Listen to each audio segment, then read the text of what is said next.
Siapa yang memberi nasihat saudaranya di tempat yang sunyi, maka ia telah melakukan perbaikan pada dirinya, dan siapa yang memberi nasihat saudaranya di tempat keramaian, sesungguhnya ia membuka aib dan mengkhianatinya.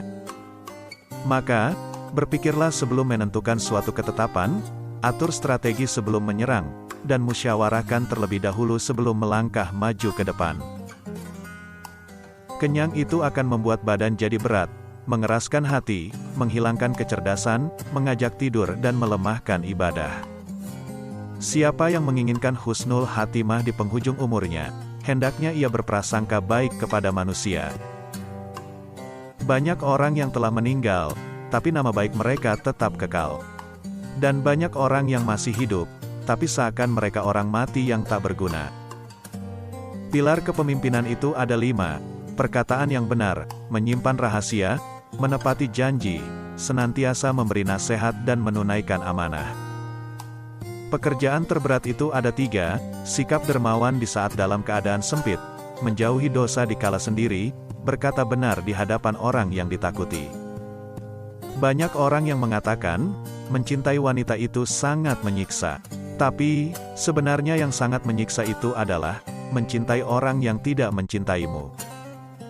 Karakter umum manusia adalah pelit, termasuk hal yang menjadi kebiasaannya adalah apabila ada orang yang mendekatinya, maka ia akan menjauhinya, dan apabila ada orang yang menjauh darinya, ia pun akan mendekati orang itu. Kebaikan itu ada di 5 perkara, kekayaan hati, bersabar atas kejelekan orang lain, mengais rezeki yang halal, takwa, dan yakin akan janji Allah SWT. Kesabaran adalah akhlak mulia, yang dengannya setiap orang dapat menghalau segala rintangan. Aku berteman dengan seorang sufi selama 10 tahun, aku tidak mendapatkan manfaat dari mereka kecuali 2 hal, waktu adalah pedang, dan yang kedua, penjagaan diri atas sesuatu yang tiada guna. Ilmu tidak akan dapat diraih kecuali dengan ketabahan. Satu hal yang dapat menyia-nyiakan orang yang berilmu dan yang dapat menghilangkan posisinya sebagai seorang alim adalah ketika ia tidak mempunyai kawan. Ilmu terbagi 2, ilmu kesehatan dan ilmu agama. Yang dimaksud dengan ilmu agama di sini adalah ilmu fikih, sementara ilmu kesehatan adalah ilmu kedokteran.